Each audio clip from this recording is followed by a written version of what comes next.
आप देख रहे हैं स्टोरीज की दुनिया।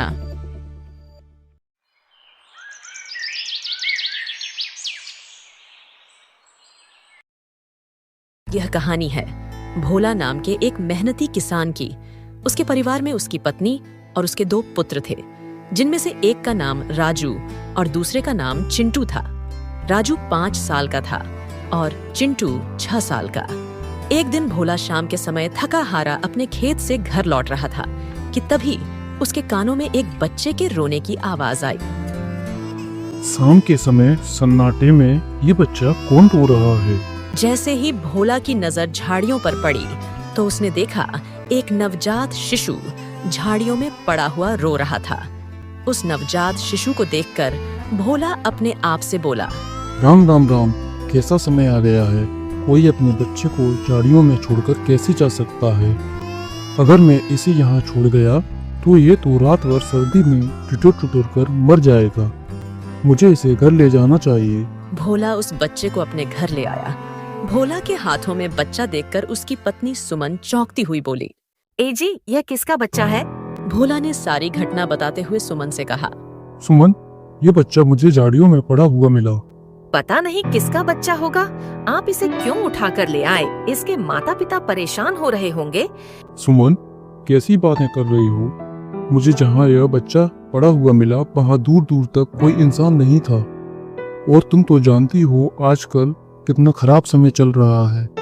आज से इस बच्चे की परवरिश हम दोनों करेंगे। पागल हो गए हो क्या जी? हमारे 2 और बच्चे भी हैं। हमारे खुद के ही खाने के लाले पड़ रहे हैं और ऊपर से आप इस बच्चे की परवरिश की बात कर रहे हैं। चिंता मत करो सुमन, भगवान हर किसी के नसीब की रोटी देता है, इसके लिए भी देगा। हम इसका नाम सौरभ रखेंगे। तो आप ही अपने सौरभ को अपने गले से चिपटाए रखिए। मुझसे किसी भी प्रकार की उम्मीद मत रखना। मैं अपना प्यार अपने पुत्रों में ही बांटूंगी। मैं किसी दूसरे के बच्चे को अपने गले नहीं लगा सकती। समय ऐसे ही बीतने लगा। सुमन हमेशा क्रोध भरी नजरों से सौरभ को देखती और वहीं अपने दोनों पुत्र राजू और चिंटू को बड़े लाड़ प्यार से रखती। ऐसे ही 10 साल बीत गए और एक दिन भोला ने अपनी पत्नी से कहा, सुमन, तुम्हारा रवैया सौरभ के प्रति बिल्कुल भी ठीक नहीं है। उस बेचारे को तो पता ही नहीं है कि वो बेचारा एक अनाथ है। वो जब बड़ा हो जाए तब तुम उसे बता देना। मैंने तुमसे पहले ही कह दिया था कि मुझसे किसी भी प्रकार की उम्मीद मत रखना। तुमसे तो बात करनी ही बेकार है। इतना कहकर भोला गुस्से से घर से बाहर चला गया और उसके बाहर जाते ही सौरभ सुमन के पास आकर खड़ा हो गया और बड़ी मासूमियत से बोला, मुझे भूख लगी है माँ। हाय, अब बस मैं तुझे खाना खिलाती रहूं? मेरे पास क्या बस यही काम रह गया है? एक बात सुनो, खाना इतनी आसानी से नहीं मिलता, उसे कमाना पड़ता है। और यहाँ तुझे मुफ्त में तो कुछ भी नहीं मिलेगा, समझा? चल, पहले घर की पूरी सफाई कर। जब घर की पूरी साफ सफाई हो जाए उसके बाद ही तुझे खाना मिलेगा। एक भी कोना छूटना नहीं चाहिए, नहीं तो खाना नहीं मिलेगा। माँ, मुझे बहुत तेज भूख लग रही है। मुझे भी भूख लग रही है, खाना खिलाओ ना। अरे, तुम दोनों को भूख लगी है तो तुमने मुझे पहले क्यों नहीं बताया? मैंने तुम दोनों का मनपसंद खाना बनाना है और मैंने तुम दोनों के लिए देसी घी भी निकाला है। चलो, मैं तुम दोनों को अपने हाथों से खाना खिलाती हूँ। ये सौरभ के बच्चे, चुपचाप अपना काम खत्म कर, तभी तुझे खाना मिलेगा। सौरभ आंखों में आंसू लिए इस दृश्य को देखकर चुपचाप अपने काम में लग गया। समय ऐसे ही बीतता रहा और एक दिन फिर से भोला अपनी पत्नी से बोला, सुमन, मैं सब जानता हूँ, तुम मेरी पीठ के पीछे सौरभ के साथ बहुत बुरा व्यवहार करती हो। मैं तुम्हें बता दूं, ये तो तुम ठीक नहीं कर रही हो। क्या ठीक है और क्या गलत है, यह बताने की तुम्हें मुझे कोई आवश्यकता नहीं है। हमारा सहारा हमारे सगे पुत्र राजू और चिंटू ही बनेंगे। इस अनजान से हमें कोई सहारा नहीं मिलेगा और ये बात तुम्हें एक न एक दिन समझ में आ ही जाएगी। भोला जानता था कि सुमन से बहस करने का कोई फायदा नहीं है। वो और बहस न करके घर से बाहर निकल गया। समय बीतता गया। अब सौरभ जवान हो चुका था। सौरभ जहां अपने पिता भोला के साथ उसके कामों में हाथ बंटाता, वहीं राजू और चिंटू पूरा दिन गांव में आवारागर्दी करते फिरते। हेलो, आई लव यू जी। चल काम कर अपना। सुमन के लाड़ प्यार ने उन दोनों को बिगाड़ दिया था। एक दिन भोला और सौरभ अपने खेत में काम कर रहे थे कि तभी गांव का मुखिया वहां आ पहुंचा और क्रोधित होकर भोला से बोला, देखो भोला, मुझे बस तुम्हारी इज्जत का ख्याल है, इसलिए मैं तुम्हारे दोनों बेटों से कुछ नहीं कहता। आखिर क्या हुआ मुखिया जी? क्या कर दिया है मेरे बेटों ने? क्या किया है? और तुम देख कर भी अंधे बने हुए हो। उन्होंने मेरी इकलौती पुत्री शालिनी का जीना हराम कर रखा है। जब वह घर से बाहर निकलती है, तुम्हारे दोनों पुत्र उसे छेड़ने लगते हैं। मुखिया जी, उन दोनों की गलती की मैं आपसे क्षमा मांगता हूँ, उन्हें माफ कर दीजिए। बोला, मैं तुम्हारा सम्मान करता हूँ, इसी वजह से अब तक चुप था। मेरी बिटिया की शादी होने वाली है। अगर अब तुम्हारे दोनों बेटों में से मेरी बेटी को छेड़ा तो फिर मुझसे मत कुछ कहना। मैं उन दोनों का वह हाल करूँगा तो उनकी नानी याद आ जाएगी। इतना कहकर मुखिया क्रोध से पैर पटकता हुआ वहां से चला गया। शाम के समय भोला अपना काम खत्म करके सौरभ के साथ जल्दी से अपने घर आ गया और गुस्से से अपनी पत्नी सुमन से बोला, तुम्हारे लाड़ प्यार ने राजू और चिंटू को बिगाड़ दिया है। सुमन, अब तो वह दोनों लड़कियों को छेड़ने लगे हैं। आज मुखिया उन दोनों की शिकायत लेकर आया था। तुम्हें पता है, मेरे साथ शर्म से झुक गया। तुम तो जब देखो मेरे बेटों के पीछे पड़े रहते हो और हमेशा इस निठल्ले सौरभ की तारीफ करते रहते हो। अच्छा हुआ कि मुखिया तुम्हारे पास गया था शिकायत करने के लिए। मेरे पास आता तो उसकी टांगे तोड़ देती। बकवास बंद करो सुमन, अपने बच्चों को डांटने की जगह उनकी तारीफ करना बंद करो। अगर ऐसा ही हाल रहा तो वह दिन दूर नहीं होगा जिस दिन तुम्हें खून के आंसू रोने पड़ेंगे। मुझे अपने बेटों पर पूरा भरोसा है। इतना कहकर सुमन गुस्से से वहां से चली गई।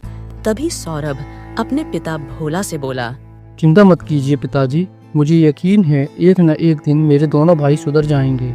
ईश्वर करे ऐसा ही हो सौरभ, नहीं तो वो दिन दूर नहीं जिस दिन ये दोनों बहुत बड़ी मुसीबत में पड़ जाएंगे। अगले दिन भोला और सौरभ खेत पर गए हुए थे कि तभी वहां गांव का जमींदार आ पहुंचा और भोला की ओर देखकर बोला, बोला, अब तुम्हें अपने खेत में हल चलाने की कोई आवश्यकता नहीं है। मैं आपकी बात का मतलब नहीं समझा जमींदार साहब, तुम्हारे खेत पर मेरा कब्जा हो चुका है। यह सुनकर सौरभ बुरी तरह से चौंकता हुआ बोला, ऐसा कैसे हो सकता है? सौरभ सही कह रहा है, ऐसा कैसे हो सकता है? पहले पूरी बात सुन लो। बोला, दरअसल राजू कुछ दिन पहले मुझसे बहुत सारी रकम लेकर गया था उधार के रूप में, जिस पर मेरा ब्याज लगकर बहुत हो गया है। और जब मैंने कल उससे अपनी रकम ब्याज सहित मांगी तो उसने मुझे बड़ा अजीब सा जवाब दिया कि वह सारी रकम जुए में हार गया है। अब उनके पास फूटी कौड़ी भी नहीं है, गिनने की जरूरत नहीं है। बोला, कर्ज तुम्हारे बेटों ने लिया है तो चुकाओगे भी तुम। ये तो तुम मुझे मेरा धन दे दो या फिर तुम मुझे अपना खेत दे दो। आप तो जानते हैं जमींदार साहब, मैं खेत में कड़ी मेहनत करके मुश्किल से 2 रोटी कमा पाता हूँ। मैं समझ गया और ज्यादा दोगड़ा रोने की कोई जरूरत नहीं है और अपने बेटे सौरभ को लेकर यहाँ से दफा हो जाओ। अब यह खेत मेरा है। भोला निराश होकर सौरभ के साथ अपने घर चला आया और सारी घटना अपनी पत्नी को बताते हुए बोला, देखा तुमने, मैंने कहा था ना कि ज्यादा लाड़ प्यार के बच्चे बिगड़ जाते हैं, लेकिन तुमने मेरी एक नहीं सुनी। राजू की वजह से हमारे पुरखों का खेत हमारे हाथ से चला गया। अपने पति की बात सुनकर सुमन गहरी सोच में डूबी हुई बोली, अब मैं समझी कि आज राजू घर पर क्यों नहीं आया। अगर राजू ने कोई गलत काम किया है तो इसका मतलब यह नहीं है कि चिंटू भी ऐसा काम करेगा। मुझे विश्वास है कि हमारा चिंटू मेहनत करके जमींदार जी से अपना खेत जरूर छुटवाएगा। लेकिन घर पर अभी तक तो चिंटू भी नहीं आया। चिंता मत कीजिए, चिंटू राजू जैसा बिल्कुल भी नहीं है। चिंटू रात तक घर पर लौट आएगा, देखना तुम। अगले दिन भोला सोकर उठा ही था कि इतने में उसके घर का दरवाजा कोई जोर जोर से पीटने लगा। भोला ने जैसे ही दरवाजा खोला तो उसने देखा कि उसके घर के बाहर गांव का मुखिया गांव के लोगों के साथ खड़ा हुआ है और भोला को क्रोध भरी नजरों से देख रहा था। अब क्या हुआ मुखिया जी, क्या हुआ? अरे ये पूछो कि क्या नहीं हुआ। आज मेरी बेटी का विवाह था और कल रात तुम्हारा बेटा चिंटू मेरे घर आया और चोरी कर ले गया। मुखिया जी, क्या कहना चाहते हो आप? बोला, कल रात गांव वालों ने अपनी आंखों के सामने से तुम्हारे बेटे को मेरी बेटी के शादी के गहने चुराते हुए देखा और उसे जंगल की ओर भागते हुए भी देखा है। मैंने अपने जीवन की सारी जमा पूंजी इकट्ठा करके अपनी बेटी की शादी के लिए गहने बनवाए थे और तुम्हारा बेटा मेरी बरसों की मेहनत एक पल में चुरा कर ले गया। वहाँ यह सब बहस हो ही रही थी कि तभी वहाँ सुमन भी आ पहुंची और बोली, मुझे अपने बेटे पर विश्वास है, वह ऐसा नहीं कर सकता। सुमन ने इतना कहा ही था कि तभी गांव का एक व्यक्ति सुमन से बोला, हमने अपनी आंखों से देखा है चिंटू को चोरी करते हुए, अगर वो निर्दोष है तो बुलाओ उसे। उस व्यक्ति की बात सुनकर सुमन ने अपनी आंखें नीचे कर ली, क्योंकि सच यही था कि चिंटू रात भर घर नहीं आया था। तभी वह व्यक्ति दोबारा सुमन की ओर देखकर बोला, अपनी आंखें नीचे क्यों कर ली? चिंटू रात भर घर नहीं आया ना, और आएगा भी नहीं। क्यों? मैंने स्वयं अपनी आंखों से उसे जंगल की ओर भागते हुए देखा था। तुम्हारा पहला बेटा राजू जमींदार जी से कर्जा लेकर सारा पैसा यूं में हार गया, और तुम्हारा दूसरा बेटा चिंटू मुखिया की बेटी के गहने चुरा कर भाग गया। इतनी घटिया परवरिश की थी तुमने अपने दोनों बेटों की। देखो, आज मेरी बेटी का विवाह है और मेरी बेटी के गहने तुम्हारे बेटे ने चोरी किए हैं, जो कि भाग गया है। मैं जमींदार जी के पास होकर आया हूँ। जमींदार जी ने मुझसे कहा कि अगर मैं अपना घर उसके पास गिरवी रख दूँ तो वह मुझे उतने ही गहने दे देंगे। लेकिन मैं अपना घर गिरवी क्यों रखूँ? घर तो गिरवी उनका रखना चाहिए जिनके पुत्र ने चोरी की है। आप कहना क्या चाहते हैं मुखिया जी? वही जो तुम नहीं सुनना चाहते। अपने परिवार को लेकर इसी समय घर से बाहर निकल जाओ, नहीं तो मैं तुम्हें धक्के मार कर घर से बाहर निकाल दूंगा। मैं तुम्हारा घर जमींदार जी के पास गिरवी रखवा कर और अपने गहने लेकर अपनी बिटिया की शादी करूंगा। भोला और सुमन मुखिया जी के सामने बहुत गिड़गिड़ाए, लेकिन मुखिया ने उनकी एक न सुनी। मुखिया और गांव वालों ने भोला, सुमन और सौरभ को धक्के मार मार कर उनको घर से बाहर निकाल दिया। भोला और सुमन को रोता देख सौरभ उनसे बोला, आप चिंता क्यों करते हो? आपका तीसरा बेटा भी है और वो हूँ मैं। सौरभ भोला और सुमन को जंगल की ओर ले गया और जंगल में एक झोपड़ी बनाकर रहने लगा। अपने माता पिता का ध्यान रखने के लिए सौरभ जंगल में लकड़ी काट कर राज्य में बेचने लगा। लकड़ियां बेचकर उसे जितना भी धन मिलता, उससे उसके परिवार का गुजारा आराम से हो जाता था। सुमन हमेशा अपने बेटों की काली करतूतें याद कर करके रोती रहती। एक दिन सौरभ सुमन से बोला, चिंता मत कीजिए माँ, मुझे यकीन है एक दिन सब ठीक हो जाएगा। मुझे माफ कर दो सौरभ, मैंने तुम्हारे साथ कितना बुरा किया। मैं हमेशा सोचती थी कि मेरे सगे पुत्र ही मेरा सहारा बनेंगे, लेकिन हमारा सहारा तुम बने। अगर तुम नहीं होते तो हम दोनों तो भूखे मर जाते। ऐसा मत कहिए माँ, आपने भले ही मुझे पराया समझा हो, लेकिन मैंने हमेशा आपको अपनी सगी माँ से भी बढ़कर समझा है। मैंने आपकी डांट को एक माँ की डांट समझकर बुला दिया है। आप भी उन पलों को याद करके अपने मन पर बोझ मत डालिए।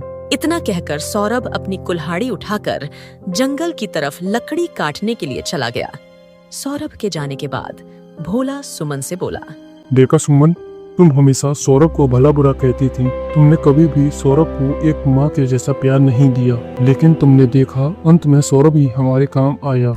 इधर सौरभ लकड़ियां काट रहा था कि तभी उसकी नजर झाड़ियों में पड़े एक व्यक्ति पर पड़ी। उस व्यक्ति के शरीर से खून बह रहा था। सौरभ तुरंत उसके पास पहुंचा। सौरभ ने देखा कि उस व्यक्ति के पास एक बड़ी सी पोटली पड़ी हुई थी, जिसके अंदर स्वर्ण मुद्राएं भरी पड़ी थी। लेकिन सौरभ के मन में इतनी सारी स्वर्ण मुद्राएं देखकर भी लालच नहीं जगा। वह तुरंत जंगल में गया और वहां से जड़ी बूटियों के पत्ते तोड़कर उस व्यक्ति के जख्म पर रगड़ने लगा और कुछ ही देर में वह व्यक्ति होश में आ गया। सौरभ उस व्यक्ति की ओर देखकर बोला, मेरा नाम सौरभ है। आप बेहोश थे और आपके शरीर से खून बह रहा था, लेकिन मैंने आपके जख्मों पर जड़ी बूटी लगा दी है। अब आपको चिंता करने की आवश्यकता नहीं है। मेरे पास स्वर्ण मुद्राओं से भरी हुई पोटली है, तुम चाहो तो इसे ले जा सकते हो। स्वर्ण मुद्राएं इंसान की जान से ज्यादा कीमती नहीं होती। क्या तुम जानते हो, मैं इस राज्य का राजा विक्रम हूँ। मैं यहाँ से गुजर रहा था कि तभी कुछ डाकुओं ने मुझ पर हमला कर दिया, मगर वो मेरी तलवार के आगे टिक नहीं पाए और भाग गए। मगर उनके हमले के दौरान मैं घायल हो गया और खून बहने की वजह से मैं बेहोश हो गया। राजा ने स्वर्ण मुद्राओं की थैली सौरभ को पकड़ाते हुए कहा, देखो, इनकार मत करना, यह मेरी तरफ से तुम्हारे लिए छोटी सी भेंट है। अगर तुम्हें भविष्य में कभी भी किसी भी चीज की आवश्यकता हो तो बेधड़क तुम मेरे महल में आ जाना। इतना बोलकर राजा विक्रम वहां से चला गया। सौरभ खुशी खुशी स्वर्ण मुद्राओं की थैली लेकर अपनी झोपड़ी में आ गया और सारी घटना अपने माता पिता भोला और सुमन को बताते हुए बोला। पिताजी, ईश्वर ने हमारी मदद की है। अब हम हमारा खेत और हमारा घर आसानी से छुड़ा सकते हैं। और अगले ही दिन सौरभ ने जमींदार का कर्जा चुकाकर अपना खेत छुड़ा लिया। फिर वह मुखिया के पास गया और उसे उसके गहनों के बदले ढेर सारी स्वर्ण मुद्राएं देकर अपना घर भी वापस ले लिया। उसने खेती करने के लिए बहुत सारी और जमीन खरीद ली और फिर अपने पिता के साथ खेती करने लगा। फिर एक दिन जब सौरभ और भोला अपने खेत पर बैठे हुए आराम कर रहे थे, गांव का ही एक व्यक्ति उनके पास आया और उनसे बोला। बोला, भाई, आपके दोनों बेटे राजू और चिंटू राजमहल में स्वर्ण मुद्राएं चोरी करते हुए पकड़े गए और दंड के रूप में राजा ने उन्हें अगले ही दिन फांसी की सजा सुना दी है। भोला तुरंत सौरभ के साथ अपने घर पर आ गया और सारी घटना सुमन को बताते हुए बोला। कल हमारे दोनों पुत्रों को फांसी दे दी जाएगी। यह सुनकर सुमन फूट फूट कर रोने लगी। तभी सौरभ सुमन से बोला। आप चिंता मत कीजिए माँ, मैं अपने भाइयों को घर वापस लेकर आऊंगा। इतना बोलकर सौरभ अपने घर से बाहर निकल गया और कुछ ही घंटों में वह राजा विक्रम के महल में राजा के सामने खड़ा था। राजा विक्रम सौरभ को वहां देखकर बहुत खुश हुआ और फिर उससे बोला। सौरभ मेरे दोस्त, तुम विश्वास नहीं करोगे, मैं कुछ देर पहले तुम्हारे बारे में सोच रहा था। महाराज, मैं आपके पास एक फरियाद लेकर आया हूँ। कैसी फरियाद सौरभ? आपने राजू और चिंटू नाम के दो व्यक्तियों को कल फांसी की सजा सुनाई है। आप उन्हें छोड़ दीजिए। वो दोनों मेरे भाई हैं। मैं आपसे वादा करता हूँ कि वो आगे से ऐसी गलती कभी नहीं करेंगे। सौरभ, इसकी जगह तुम कुछ और मांग सकती हो, लेकिन मैं उन दोनों को नहीं छोड़ूंगा। उनकी इतनी हिम्मत कि वो राजमहल में चोरी करने के लिए घुस गए। महाराज, उन दोनों के पिता एक किसान हैं और उन दोनों के माता पिता ने ही मुझे पाल पोस कर बड़ा किया है। मैं तो इतना अभागा था कि कोई मुझे झाड़ियों में फेंक कर चला गया। मैं उन दोनों के पिता को अपने पिता से भी बढ़कर मानता हूँ और मैं उन्हें यह विश्वास दिलाकर आया हूँ कि मैं उन दोनों के बेटों को छुड़ाकर ले आऊँगा। मैं उस किसान की एक आखिरी उम्मीद हूँ। अगर आपने उन्हें फांसी दे दी तो उनकी एक आखिरी उम्मीद भी टूट जाएगी और वह जीतो जी मर जाएंगे। सौरभ की बात सुनकर राजा विक्रम को सौरभ पर तरस आ गया। ठीक है सौरभ, मैं केवल तुम्हारा चेहरा देखकर उन दोनों को छोड़ रहा हूँ। राजा विक्रम ने राजू और चिंटू को छोड़ दिया। राजू और चिंटू सौरभ के साथ मुंह लटकाकर घर आ गए और अपने माता पिता के पास पहुंचकर अपना सर झुकाकर माफी मांगने लगे। उन्हें माफ कर दीजिए पिताजी। मुझे विश्वास है कि मेरे दोनों भाई आगे से ऐसा कोई काम नहीं करेंगे। सौरभ ने सच ही कहा था। उस दिन के बाद से राजू और चिंटू पूरी तरह से सुधर गए और भोला का परिवार खुशहाली का जीवन व्यतीत करने लगा। ऐसी ही दिलचस्प कहानियां देखने के लिए हमारे चैनल स्टोरीज की दुनिया को सब्सक्राइब करना न भूलें।